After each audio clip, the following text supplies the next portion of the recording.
This evening we're talking about the Malachite man. This is a find from near LaSalle, Utah. This has been controversial because it's a find that's not where it is supposed to be according to the evolutionary scenario. Humans in the same layer with dinosaurs. They're supposed to be 100 million years apart, and they're found together, or at least in the same geologic horizon.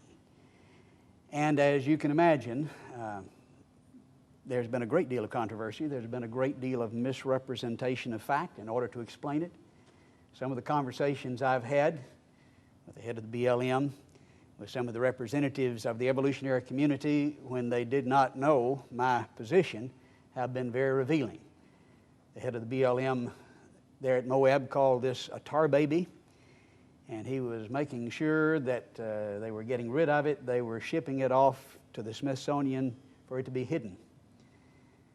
And the Smithsonian does a good bit of that. If you saw the last scene of Raiders of the Lost Ark with all of those boxes back in the back of the museum, there's a lot of reality to that.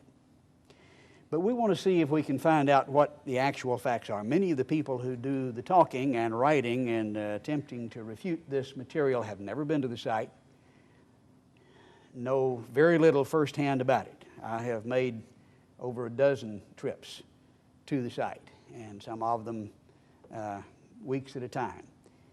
And I can tell you what's there. I can show you what's there. The real problem involves, of course, the story that's told by the geologic column. And I want to talk about that a little bit in the beginning because that's where the rub comes. We see the dinosaurs are supposed to be separated from man by at least 65 million years, in this case about well over 100 million years.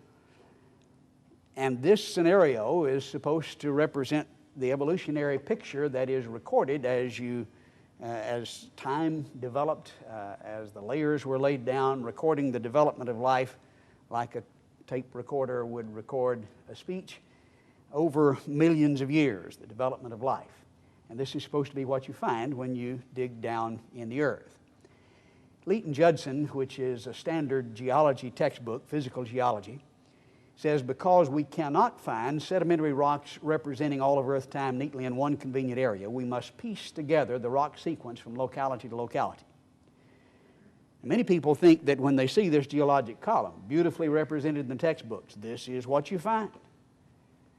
But you cannot find all of this in one convenient area. It has to be pieced together or correlated. The process of tying one rock sequence in one place to another in some other place is known as correlation. It's co-related based on presuppositions, not necessarily where it's found, but often philosophical presuppositions. But we want to make the point, as emphasized here in the Encyclopedia Britannica, the end product of correlation is a mental abstraction called the geologic column. It's not, if you pardon the pun, concrete. It's not in the rock. It is a mental abstraction that is constructed or correlated. Derek Eger answers the misconception that some people would have, well, you can easily build this by dating the rocks and then you stack it according to the dating. When he made this statement, he was president of the British Geological Association. Writing in New Scientist, he said, fossils have been and still are the best and most accurate method for dating and correlating rocks in which they occur. How do you correlate, determine which goes on top and which goes on bottom? Piece together this geological sequence by the fossils.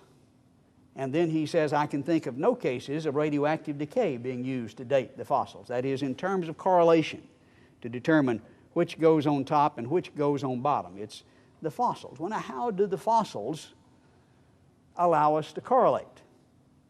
Well, let's let the evolutionists describe how this happens. Putman and Bassett, in their geology textbook, express it this way. A rock that had an early form of an organism was clearly older than rocks containing later forms. Now, notice the assumption of evolution in the description. This is a, quote, early form. Well, since it's an early form, then you know where to put it. If you're an evolutionist, don't you? Where would it go? It wouldn't go on top.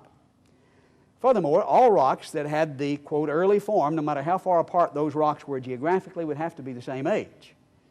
Why? Because of the assumption that they lived at this time, and then millions of years later, others lived, and you stack it according to that assumed sequence. In this way, our geologic timetable came into being. Here's the early form. Here's the later form. Those that have the same form are stacked together. Not where they are, but how they relate to early and late. In this way, our geologic timetable came into being. Without the theory of evolution and the interdisciplinary science of paleontology, it could not exist. Now, this may be somewhat of an overstatement of the issue, but this is the way the evolutionist describes it, and certainly the beautiful, perfect, detailed geologic column that we see in the textbooks could not exist without the philosophical assumption of evolution. Now, when you have to assume the evolutionary scenario in order to build it, can you then turn around and use what you have built to prove evolution? Well, this is exactly what they do. Look at the textbook. Here is the column. See the sequence. See, that proves evolution, and that convinces a lot of people. But it's not something concrete that you find. It's a mental abstraction that's built that you couldn't build without first assuming evolution, that is, in its complete and perfect form. R.H. Rastell expressed it this way in the Encyclopedia Britannica. It cannot be denied that geologists are here arguing in a circle. The succession of organisms has been determined by a study of the remains embedded in the rocks, and the relative ages of the rocks are determined by the organisms they contain. Now, to again somewhat exaggerate the fallacy, but still illustrate what we're talking about, here's a person who says we have a primitive fossil, which would of course go at the bottom of the column. How do you know this is a primitive fossil? Well, it's found in an old rock. Okay, I can understand that. But how do you know that this is an old rock? Well, it's got a primitive fossil in it. Now, what have we proved here? This is useless as proof. Now, it's not useless per se in science, because if we understand that we're not proving something, it's useful as a model, as an illustration of the concept. When we look at the geologic column, we see an illustration of the model. Now, I need to emphasize, when I say this is built on circular logic, that I'm not saying that there is no general order or sequence in the column. I think we see, underscore general, the kind of order that we see so that you can recognize Cambrian animals. There is a suite or group of animals that you find together commonly that's called Cambrian animals. They form that collection. I think it's because of natural habitat. They lived at the bottom of the ocean. And if we're looking at a flood deposit, which I think is the best explanation of the geologic column of the fossil record, then the things that lived lowest would be buried first, and then you would find things that lived higher buried next as the catastrophe proceeded. Over a series of a year-long series of catastrophes would basically bury things where they lived, and we would expect and predict a general order that would segregate not by time, but by natural habitats. Things would not be buried together, not because they're millions of years apart, but because they don't live together. Normally today, you don't find bears and lions buried together, though they're similar in a lot of ways. Both mammals, they don't live in the same places. You certainly wouldn't expect lions to be buried together with a coral reef because of the imposition of natural habitats. And so we see a general order, but the order that is described here in the textbooks is grossly misrepresented, skewed, and distorted. I can say that for a number of reasons. Apart from the circular logic to build the detail that we see in the beautiful column, we see the fact that most of the fossil record is clams. They're marine invertebrates. It's just clams, and more clams, rather than these impressive vertebrates that we see generally represented in the geologic column. These are the index fossils that allow you to identify the particular layers, and they're typically marine invertebrates. 95% of all fossils are marine invertebrates. Now, you don't hear that in most geology classes. Somebody might get the idea we're looking at a marine catastrophe here. That's not told. Of the remaining 5%, 95% marine invertebrates, 5% left, 95% of that involve algae and plant fossils. And then 95% of the remaining 1/4% are other invertebrates. We haven't got to the vertebrates yet. The remaining about 1/100th of 1% are vertebrates, and most of those are fish. Well, you can see how a marine catastrophe would fit the picture here a whole lot better than what you see represented in the geologic column. Only about 1/100th of 1% are vertebrates.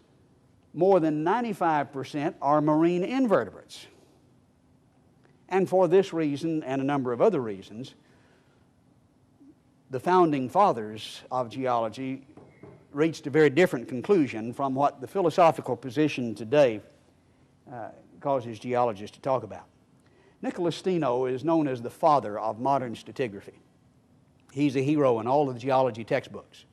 If you want to pass stratigraphy, you have to memorize his 12 axioms.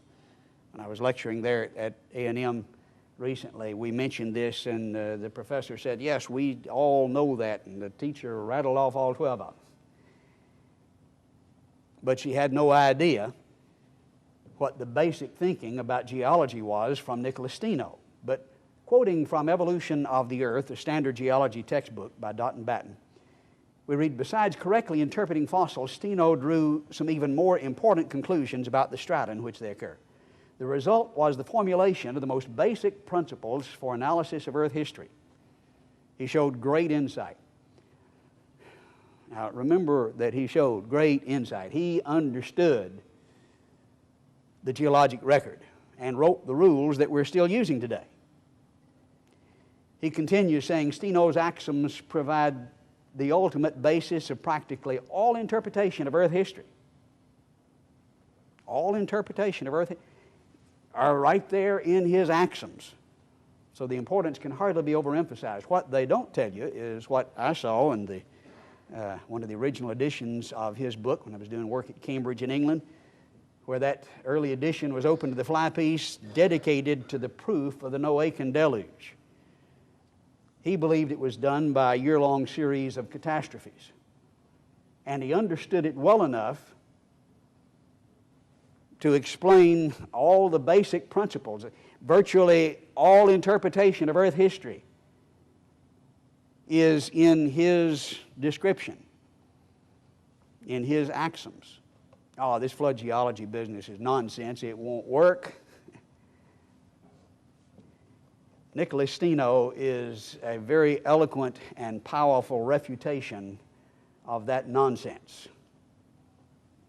And that's a nice way to put it. Building on that work, along with others intervening, Henry Morris, John C. Whitcomb wrote the book, The Genesis Flood, which I think was the most influential factor in spawning the creation movement. And by the way, we have his daughter with us tonight, Henry Morris' daughter. They attend here with us regularly from time to time.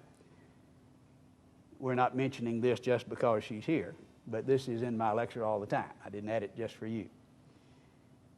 I think it's very interesting to look at the foreword to this book, written by John C. McCampbell, who's professor and head of the Department of Geology at the University of Southeastern Louisiana.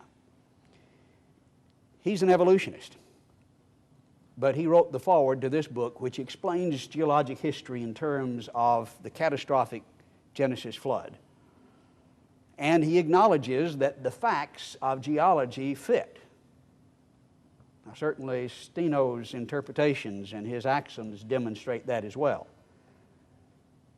But the head of one of the leading geology schools in the country acknowledges that, and that they build a strong case for this interpretation. And furthermore, he said that they present a serious challenge to the present uniformitarian view.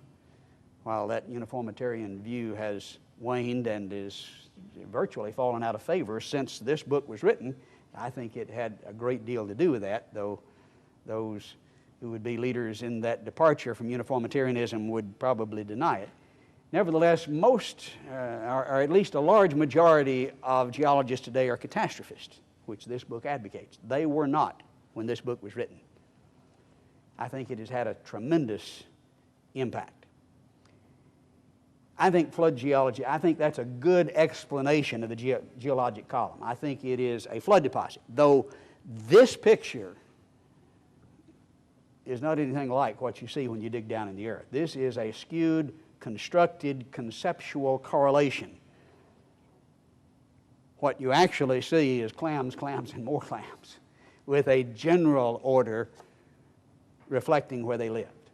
But how do we test this scenario that bases its concept on circular logic? Circular logic is useful in doing science. This is what we do when we form a hypothesis, a model. We assume the thing to be proved.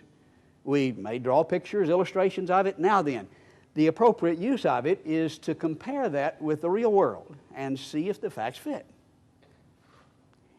It's inappropriate to use it as proof, but test it with the real world to see if the facts fit. And a general fit wouldn't work in this case. If you're explaining this segregation in terms of separation by millions of years, you don't allow for exceptions. In terms of natural habitat, there would be some exceptions, but a general order predicted. But the testing of this circular logic, this illustration of the model by the geologic column, can be done by what are called topsy-turvy fossils. Stephen Stanley of Johns Hopkins University coined this term, and he says they would disprove evolution. Any topsy-turvy sequence of fossils would force us to rethink our theory. Now, what does he mean by topsy-turvy fossil? Something that's supposed to be on the bottom that's found up at the top, or something found at the top supposed to be at the bottom. That's a topsy-turvy fossil. Now, it so happens that many of the things that are supposed to be exclusively at the bottom are found at the top, not in the intervening ages, which would indicate extinction according to the evolutionary interpretation, but they're found alive, even though in the geologic column you only find them way down in the column. That's a part of this topsy-turvy concept. Notice the description here in the prehistoric atlas of what are called living fossils. And he says there are numerous organisms in present-day fauna and flora which can be regarded as living fossils. One of the best known among them is Neopolina, the only living representative of a class of mollusks thought to have been extinct for 350 million years before 1957, when Neopolina was caught off the coast of Costa Rica. 350 million years of rock layers, and you don't find anything, and plenty of them down below 150 million years according to the evolutionary interpretation, and they're alive. Well, now, their view is they're separated by 350 million years. They've been gone a long time. They just resurrected. No, I think the interpretation is wrong. Niles Eldredge, in his book on fossils, describes living fossils and acknowledges the problem. He says, there seems to have been almost no change in any part that we can compare between living organisms and its fossilized progenitors of the remote geological past. He says, we have not completely solved the riddle of living fossils. They're supposed to evolve. They're supposed to be extinct. 350 million years, nothing. And there they are. That doesn't fit. That falsifies the concept of extinction when they disappear in this column. One of the more famous, best known, living fossils would be the coelacanth. This is a rather strange looking fish that was once thought to be of perfect length. These lobed fins look maybe like they're growing into legs, except we found them alive and found out they're just real good fins and allow them to turn on a dime, and excellent swimmers. Here in the book, Living Fossil by Keith Thompson, who was president of the Academy of Natural Sciences, it says, off the coast of southern Africa in the winter of 1938, a fishing boat with the Nyrene, called the Nyrene, dragged from the Indian Ocean near the Chaluma River, a fish thought to be extinct for 70 million years. Which happens to be the time of the extinction of the dinosaurs, virtually. The fish was a coelacanth, an animal that thrived concurrently with the dinosaurs. What's the evidence for the extinction of the coelacanth? Exactly the same that you have for the extinction of the dinosaurs. For 70 million years, no fossils. They went extinct, according to the interpretation, since you don't find them from that point on up. We have found over 600 of them now. And in fact, 2 more populations have been recently found. Another excellent example is the horseshoe crab. We're looking in the upper portion of a modern horseshoe crab, which is very common. When I lived in Panama City, you could just see them all over the place out there. They were a nuisance. And here is the fossil down in the lower part that looks for all the world just like it. Keith Thompson describes this. He said the first members of this group appeared some 424 million years ago in the Silurian and looked quite like modern forms. The last fossils became extinct about 50 million years ago. I'm sorry, fossils don't become extinct. But I know what he means. We find them as fossils, according to their interpretation, 50 million years ago, and nothing since then. And they're just all over the place. They're not even rare, to say the least. And there are hundreds of examples. Sometimes, when we know those things happen and are common, they just don't worry. The logic, though, falsifies the concept. There are so many of them, they just seem to get numb to that. But some of them really aggravate. How many know what we're looking at here? The little hacksaw blade critters are very important fossils, especially for petroleum geologists. These are graptolites, and the various species allow you to identify a certain level. They lived, I think, at different temperatures and at different environments in the ocean, and allow petroleum geologists to order their search. But notice the statement by Sue Rigby of the British Geological Survey, writing in Nature, all paleontologists dream of finding a living fossil, and in reality it would be a nightmare. But Noel Dilley, they say, it seems, has done so, as graptolites are arguably the most important zone fossils of the lower Paleozoic. In other words, when you find this one, that says 570 to 360 million years. That's the way you determine that layer. That's how you correlate. When you find that, you know that's at least 360 million years ago. They found them alive. What are they doing alive? Doesn't that falsify the concept of extinction when they disappear in the column? I just think they lived there. They didn't live higher. And when the flood deposit buried them, they didn't live any higher and didn't get buried any higher. And so the fact that they're still alive doesn't surprise me a bit. It fits our view perfectly. It does not fit theirs. Notice the recent statement. This is just about a year old in Science. A bunch of sea urchins turned up in the Cretaceous like a big penny millions of years after they were believed to have gone extinct. Their reappearance cast doubt on the existence of one long presumed mass extinction. Well, I can understand that.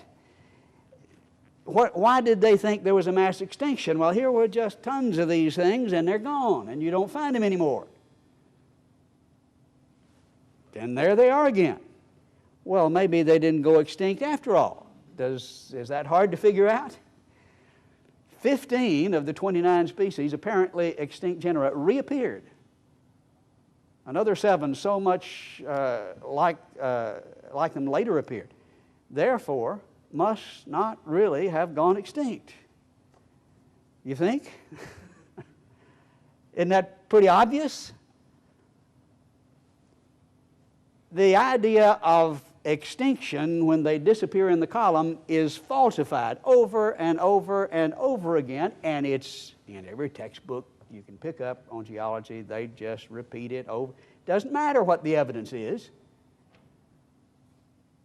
The topsy-turvy fossils refute, but there's so many of them they've just apparently become numb. We'll look at one more here, at least one more. David Noble was out on a holiday hike when he stepped off the beaten path into the prehistoric age, standing amid trees thought to have disappeared 150 million years ago. Puts him right in the middle of Jurassic Park. The discovery is the equivalent of finding a small dinosaur still alive on the earth, said Carrick Chambers, director of the Botanical Garden. Wouldn't that be neat to find us? What's the difference? Not a bit. We do that all the time. And it wouldn't surprise me if we were to find a dinosaur still alive. What's the evidence that they're gone? Same evidence for the coelacanth. Same evidence for this tree. And so how do you know they won't find it? You don't know. There is good evidence that you don't know, in spite of what they claim. Interestingly, we do have, appear to be very credible eyewitness accounts of something like a Brontosaurus in the Congo, Makili-Mbombo. We can't say that's verified. We've got some fuzzy pictures. We need some better ones. There are several expeditions making that effort, and by the way, a number of evolutionists who are spending millions of dollars in that effort. And in Papua New Guinea, there are very credible accounts of pteranodon, pterosaurs, that are about this size, as represented here in the diagram. And I'm not able to divulge all the details, but we do have a fuzzy picture. I won't say this proves it. It has obviously been computer enhanced to death. But there it is. They're nocturnal creatures. It was taken at night and computer enhanced, and the eyewitness says it was very clear, and that's the photograph. Well, that's what it looks like. We need better pictures, and we hope to give you more detail on that later on. Why wouldn't you find that? Well, you find that kind of thing all the time. Well, that's part of what we'll be doing in Papua New Guinea in February. So we find things that are supposed to be down up all the time. Well, that doesn't impress them a whole lot because they're just a bunch of it. And I'm not sure that's good logic, a good reason to ignore it. They just don't have an answer. As Eldred says, we don't have any answer to this riddle. We haven't solved the riddle. But they do acknowledge that if you do it the other way, what's supposed to be up, down, that would be good evidence. But then they do a lot of tap dancing there as well, as we'll see. But this is where they say you should really concentrate. If you want to test the model, the theory, then you find things that are supposed to be up, down. Notice the way it's described by Richard Dawkins in his book, The Blind Watchmaker. We should be very surprised, for example, to find fossil humans appearing in the record before mammals are supposed to have evolved. Humans before mammals, that's what's supposed to be up, down. If a single well-verified mammal skull were to turn up in 500 million-year-old rocks, our whole modern theory of evolution would be utterly destroyed. Now, that's a pretty flat-footed statement, and you might wonder why he's saying that, but there's a good reason for that. One of the primary criterion of science involve falsification or testability. If something is not at least potentially falsifiable, it's not science. And that's a concept that maybe the average individual is not used to. But basically what it says is you have to be able to test it. Now, if you just by circular logic arrange this and say, see, that's the way it is. Well, you'd expect it to be that way because that's the way you arranged it. That's a tautology. Well, how do you test that? Well, he says, no, it's not just a tautology. You can test it, and here's the test, you see. And it's necessary for him to come up with that in order for it to be science. Otherwise, he's just playing games, and he realizes that. And so he says, here is my chin out. This would utterly destroy, and he has to do that in order to have something besides a tautology for his argument. So if we were to find a modern-day alley-oop, this picture, by the way, was taken out in Iran, Texas, where the inventor or author of alley-oop lived, and that's Denny that alley-oop used to ride around on. If you found one in real life or evidence in the fossil record, then that would refute it. That would knock it out of the water, or as he put it this way just about a year ago, writing in Free Inquiry, referring to some alleged human bones in Carboniferous coal. I'm not personally familiar with this. I know a little bit about it, not enough to say anything, and so I won't venture an opinion on it, but he acknowledges the implications if it were found. If authenticated as humans, these bones would blow the theory of evolution out of the water. And so if you find human bones down where they're not supposed to be, ball game's over. We can go home. Evolution would be wrong, according to the leading authorities who are often more scientific in their thinking than the average individual. Well, that's what we've got, almost precisely, with the Malachite man. Here we have human bones in the lower Cretaceous, the Dakota sandstone, found back in the early 70s. Here, pictured by Lynn Ottinger, who did not find them, but he stumbled across them after they were uncovered by Dave Fuller a few days earlier, who had covered them back over, was waiting for officials to get there, and Lynn stumbled on them. But nevertheless, they're parts of two perfectly modern individuals, 50 feet down in the Dakota sandstone, supposed to be 140 million years old. This is the same formation that we find at Dinosaur National Monument. Now, Dinosaur National Monument is a big monument, covers a lot of area. Where the visitor center is, we have the layer just below that, the Dakota sandstone. But in many places throughout Dinosaur National Monument, you find outcrops of the Dakota sandstone. And the Dakota sandstone, as well as the Morrison, all are known for their dinosaurs. And both of them are well represented at Dinosaur National Monument. This is a map put out for tourists in the Moab area, which is about 20 miles from this find. Not the same area, but gives you some idea of the geology. And if you're familiar with Moab, you know it's right in the middle of a big fault. You see the Entrada Formation up here at the top. Here's the Entrada Formation down at the bottom over here. This fault slipped up. This, of course, was down here, and it slipped up. But here is the Dakota sandstone. Here is the Morrison that we were looking at. And the bones that we're talking about here are in the Dakota. This would be about 140 million years ago, according to the evolutionary interpretation, right in the middle of the dinosaur period that became extinct 65 million. So 140 million is certainly in the middle of that period. As we've suggested, I've made a number of trips to the site. This picture was taken just a few months ago with the present owner, Bill Harrison. It is an open pit copper mine or has been in the past. Bill is now taking the azurite and malachite nodules from the site. This shows a wide area, and unfortunately many people who go there don't back up and look at the broader geologic context. We can see the layers going all the way across here, and we're looking at three different levels in this picture. This excavation was done during the mining operation of the 30s. They got to very hard rock, which you can see here at the edge, the bottom extent of that excavation that was tearing up their bulldozers, and so they stopped, even though it was a very, very profitable copper mine at the time. In the 70s, they began again and came on down, and this excavation, the second level, is the result of the excavation in the 30s, taking it on down some 50 feet. The road level is still down further than that. That road was excavated in the 30s. And it was at this site, 50 feet down, that these human skeletons were found. Dave Fuller was driving the bulldozer. Actually, his father drove the bulldozer for the excavation back in the 30s. And he, at the time this picture was taken, was head of San Juan County Roads. He's now retired. But he showed us where, when he was driving the bulldozer, he came across these bones.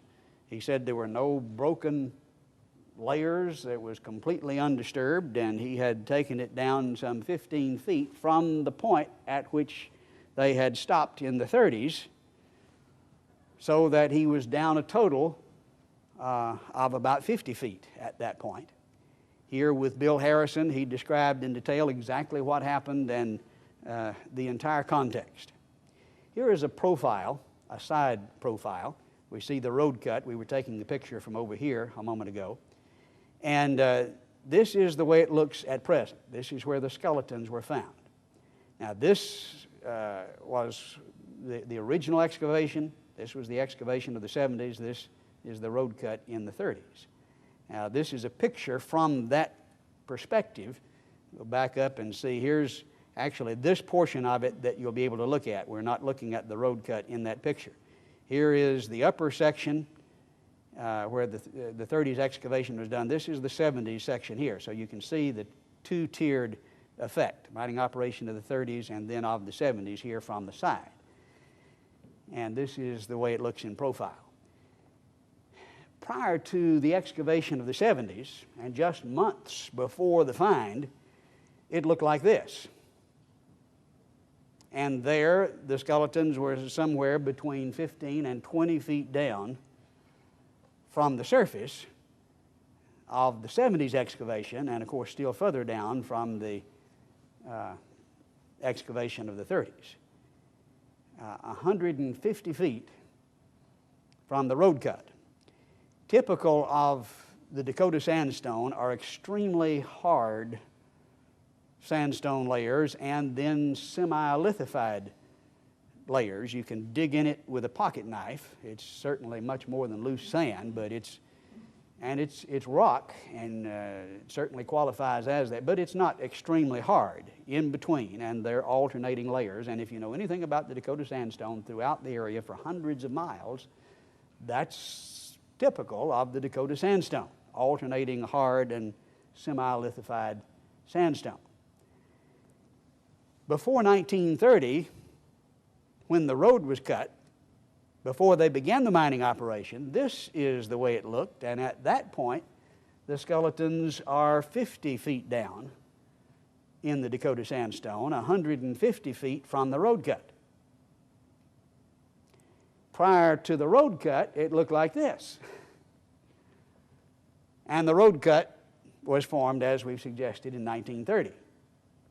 And you can see the continuing layers on the other side of the road picking up right where these layers left off.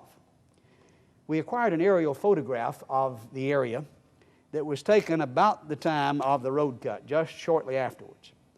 Here is the property owned by the mining company. This is the road that was cut in 1930. Prior to the time the road was cut, this hill just continued right across, but obviously the road bisected that.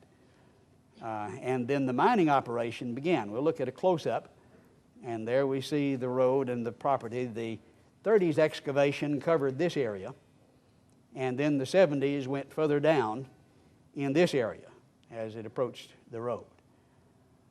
But prior to that excavation, that material, and prior to the road cut, it was continuous all the way across. Radiocarbon dates of the bones have produced a variety of dates. 210 years for UCLA carbon dates in radiology. 1,450 years was published in the Journal of Utah Archaeology. There's a wide range. There's a spring that percolates right down through the middle of this, leaching and adding material, and so we would expect a wide range and not accurate dates because material is continually being added and leached, and the bones are replaced in varying degrees with other minerals, and so that indicates things are being added and things are being taken away, which would obviously not make for good radiocarbon dates. But if it's older than 1930, you see, that's the ball game. If it's older than 1930, it's 50 feet down with no access, unless you're going to go through these extremely hard layers, and that's not something somebody would do. You might tunnel through some of the side layers, but the tunnel at this point would have to come from at least 200 feet away. The bones themselves vary in the degree of replacement. Some of them are almost modern looking, as are many very old bones. Many dinosaur bones are fresh. Some of them are almost completely replaced, as is this bone. This bone I personally excavated, washed it off with a canteen. It had been out of the ground less than 5 minutes when I was holding it here and the picture was taken. It's a vibrant green. And from the flesh tones there, you can tell that that's a pretty good rendition of the color of those bones, replaced by a copper salt by malachite. Some of them are turquoise, which likewise is a salt associated, a copper salt associated with copper. And here is a jawbone that is just perfectly replaced, held by Joe Taylor, whom some of you know. The teeth are jewelry grade turquoise. Sorry, that's just turquoise, perfectly replaced. I don't think that's a modern burial. And I think the more you look at that, the more obvious that is. And I did mean to bring some of those bones. Unless I left it in the car, I didn't get here with them. But I do have some of the bones that are available for you to examine, and it's hard replaced bone. This is the site, the particular spot, where the bulldozer uncovered the first finds, and then Lynn Ottinger stumbled across it days later. Toward the road, down at the level that had been reached by the 70s excavation. This is a picture that was taken at that time, back in the early 70s.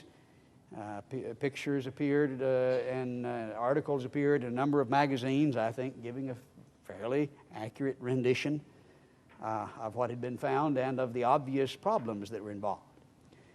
Lynn Ottinger was the one that stumbled across this days later. He was leading a rockhound group, and they were collecting minerals, and they stumbled across these bones. And if he looks like he ought to have "What Me Worry" written across the bottom here, I wouldn't disagree with that.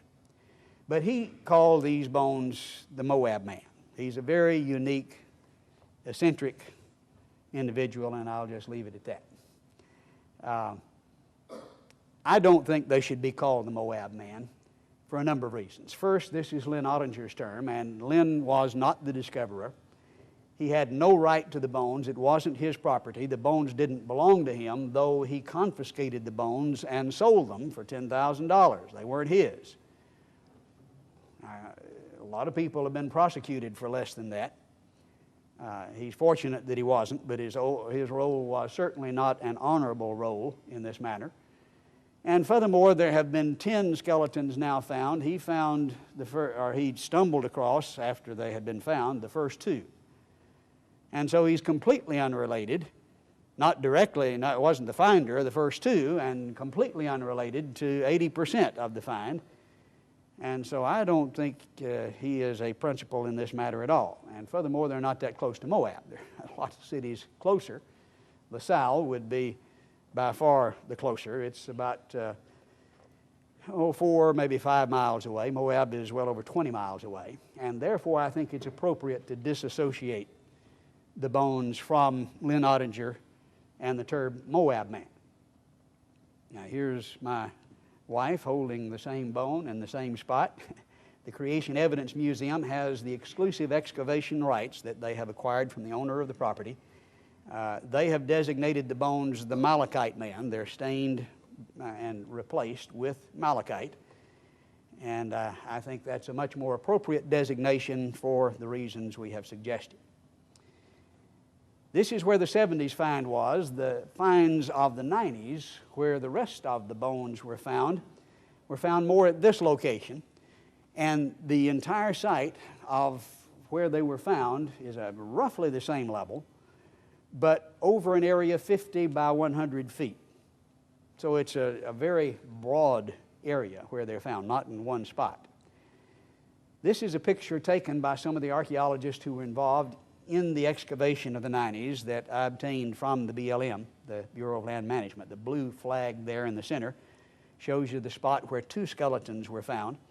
And also you can see the undisturbed nature of the rock in which they're found. Looking at a closer view, you can see actually some of the bones sticking out of the ground here at this spot. There's another skeleton over there where they're working.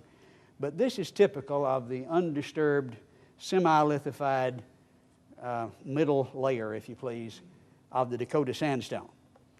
Looking closer, you can see she's excavating this bone that is embedded in the rock. Here we see she's taking it down further, and now we see another knee over here showing up. This is one of the few, actually only 2 were articulated. They weren't completely articulated. The lower portion, that is, was together as in life. Most of them were just bones piled into place, not articulated. But this one was. We can see the pelvis here. And this shows the process of revelation as the rock was moved away. Here she's brushing away some of that which has been excavated. Here's the femur, the foot. Here's the pelvis over here. And then as it's further excavated, you can see the pelvis still embedded in the rock. Here is the second leg behind here, still even more embedded, as this one is being disclosed. Now, as you look at the previous pictures, you can see the process. Here is where it started, and they begin to uncover, taking this out of the rock, and you can actually, as it were, be there and see this being revealed. This was the nearby skeleton. I say skeleton. This is a pile of bones. These are not associated. These 2 may look like they go together like a knee. This is a femur, but this does not go with the femur any more than these 2. These were just washed into place, and this is a pile of ribs, not necessarily oriented as in life, but in general, but not certainly not articulated, which is typical of most of the finds. This is the hole that was left when those 2 skeletons were removed. Again, you can see the undisturbed nature of the semi-lithified rock out of which they were dug. They were entombed in that rock, and they were excavated from that rock. These pictures were not mine. They were from the BLM, pictures that they took of the excavation. I took this one earlier this spring. This is that spot. It's been cleaned up, and the backhoe marks can be seen there, but it does reveal the context. He's standing right about the spot where those skeletons were found. They haven't taken it further back. They're hoping to. They've got to remove the top. It'll cave in on them if they don't. But this is rock. You can also see the harder layers up above. This is what the bulldozers ran into. This is the base of the 30s excavation. And this, of course, is the base of the 70s excavation and the spot where the skeletons were found. We took the bones to William R. Maples, who's perhaps, or was perhaps, the leading forensic anthropologist in the world. He wrote the book Dead Men Do Tell Tales. He was famous for cracking the Bundy case. His lab was in charge of all the Vietnam remains. He was the one who identified Anastasia, her bones. Perhaps the most famous forensic anthropologist in the world. He established and ran until his death the C.A. Pound Human Identification Laboratory as a part of the University of Florida, part of the museum system there. And he agreed to and did examine 2 of the skeletons that we carried to him. He says, in answer to the objection that some had made, these were just Indians that had been buried, if buried before 1930, 50 feet down through those hard layers, which wouldn't make a lot of sense, but that's the claim. He says the skeletons show no conclusive Indian characteristics. There were some that you could point to, as some had, but you see that in the general population, and anyone, he says, that says these are necessarily Indians just doesn't know what they're talking about. That isn't the case. He also pointed out that the skeletons had no collagen in them, and that's a quick and dirty way to determine if they're hundreds of years old or thousands of years old. You take a match, you light the end of it, you smell. And he said there was no collagen there, which would indicate thousands of years as opposed to hundreds of years. This was also confirmed recently by Mike Armitage in a journal publication using a scanning electron microscope, showing that there was no collagen in the bones, which would certainly indicate that it wasn't a recent burial. Well, how do we explain this? What's the most reasonable explanation? You've pretty well assimilated the facts. Is it a mining accident? That's probably the standard answer that's being given today. Well, there's some very obvious negative indications of that. First, there's no evidence of tunnels. Zip. Nada. It's not there. I had one archaeologist point to what was a solution cavity that was produced by the spring in the middle. It wasn't associated with the bones, wasn't anywhere close to them, and it was maybe 3 feet in diameter and went back maybe 3 or 4 feet into the cliff. But it was a solution cavity and certainly not a tunnel, and certainly it would go in the wrong direction. And I don't think they were really serious in their proposal. You would have to have a tunnel 200 feet long, and you'd see evidence of that somewhere. They're dispersed over the wide area of 50 by 100 feet, which doesn't sound like a group huddled together in a mining accident. If it happened after 1930, we would have known about it.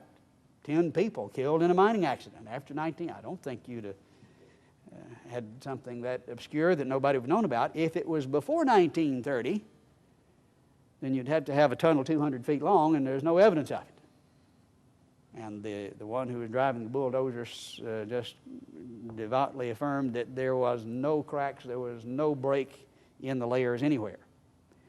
There were 4 females and an infant in the total of 10, which doesn't sound like a mining operation, does it? Sound like a group of people that got caught in a catastrophe, washed into place. There were no crushed bones. If you got a mining accident, you got crushed bones. No tunnels, widely dispersed. The tunnel would have to be 200 feet long, no evidence of it. An infant, 4 females, and no crushed bones. As we say in Texas, that dog just won't hunt. That just won't fly as an explanation. And, top it off, no tools. Been all kind of screening. You saw some of the screens that were there in the foreground of the excavations in the 90s. Lynn Ottinger himself said he spent 3 weeks screening the entire area, found zip, nothing, no tools.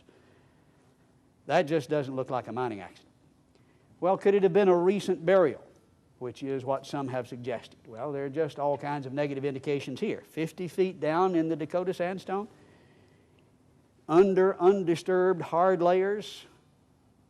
Now, some people like to bury them pretty deep, I guess, but now that's a little absurd, isn't it? Why would you, through rock that was tearing up bulldozers, several layers of that hard, that just doesn't make any sense at all. Most of the skeletons were not articulated, which is what you would expect for a recent burial. The degree of mineral replacement is likewise counter-indicative of a recent burial. The range of radiocarbon dates up to 1,400 years, and no collagen. is just virtual proof these are not recent burials. Now, what could it have been? Well, maybe an ancient burial. Here, all of these factors then become positive indications, don't they? An ancient catastrophic burial, like Steno talked about, 50 feet down in the Dakota sandstone. Well, if you saw Jurassic Park, you'd understand why humans normally wouldn't be found around those things.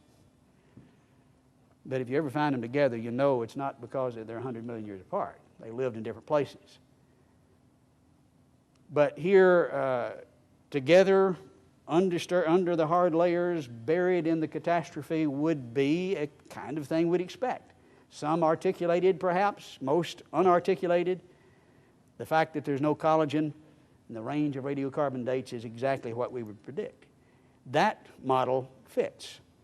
A catastrophic ancient burial, not recent, fits this picture. In fact, maybe we can best explain it with a cartoon I saw the other day that looked like this. These were them that were buried in the catastrophe that missed the boat. The evidence summarized then involves first realizing this column that's causing all the problem, that's causing people to work so hard to say this can't be what it looks like it is simply a conceptual correlation to start with, and its purpose is not proof, and it's not in concrete. It is to be used as a test, and here it fails the test. Living fossils abundantly falsify the concept of extinction, which is fundamental to the building of that column. And the evolutionary progression is falsified. This is the chin-out test, the potential falsification for the theory as proposed by Dawkins. And it is falsified by the Malachite man, where we have 10 humans in the layer, not dinosaurs at this place, but in that layer, a good ways away, certainly up at Dinosaur National Monument in the same layer.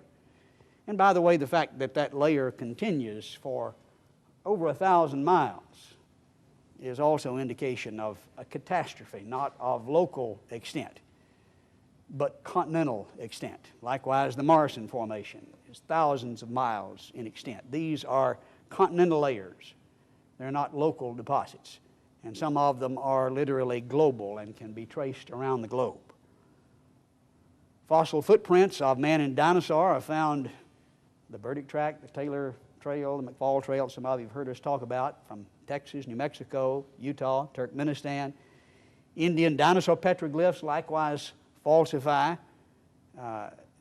the evolutionary progression from Utah and Colorado and Arizona.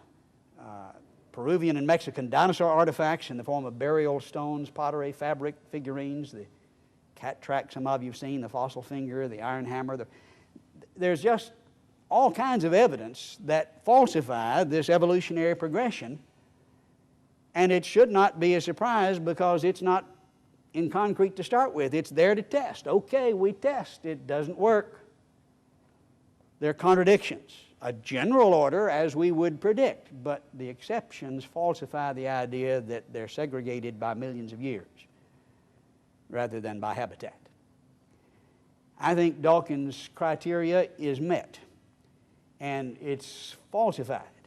He says if a single well-verified mammal skull were to turn up in 500-million-year-old rocks, the whole modern theory of evolution would be utterly destroyed. Well, mammal skull, let's just take a whole mammal skeleton, 10 humans, not 500 million years, but as he acknowledged even from the Carboniferous, human bones would blow the theory of evolution out of the water. It is falsified by the very criterion that he sets forth. Stephen Stanley, that we referred to earlier, made this statement in detail, and let's conclude looking at what he had to say about it. He talked about the topsy-turvy fossils. Let's look at the context of that statement. He said there's an infinite variety of ways in which since 1859 the general concept of evolution might have been demolished. Consider the fossil record, little known resource in Darwin's day. The unequivocal discovery of a fossil population of horses in Precambrian rocks would disprove evolution. More generally, any topsy-turvy sequence of fossils would force us to rethink our theory, yet not a single one has come to light. And of course won't until he looks.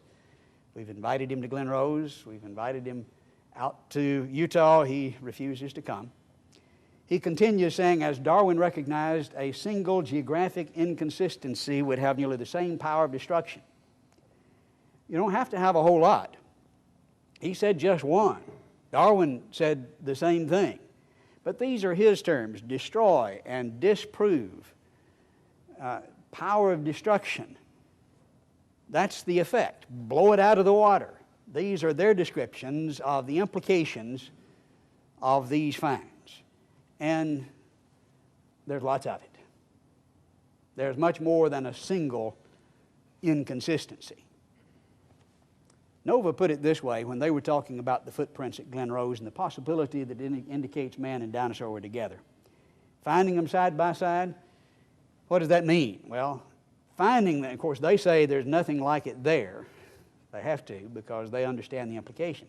Finding them would counter evidence that humans evolved long after the dinosaurs became extinct and back up the claim that all species, included man, were created at one time. I think we caught them in the truth.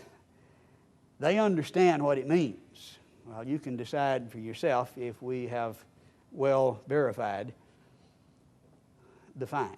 I think it's as verified as any find could be. We have a lot of evidence, and the implication of that evidence is that evolution is falsified. And as Nova acknowledges, that creation is verified, that the idea that they're all together at the same time fits the evidence. All right, we'll conclude at this point.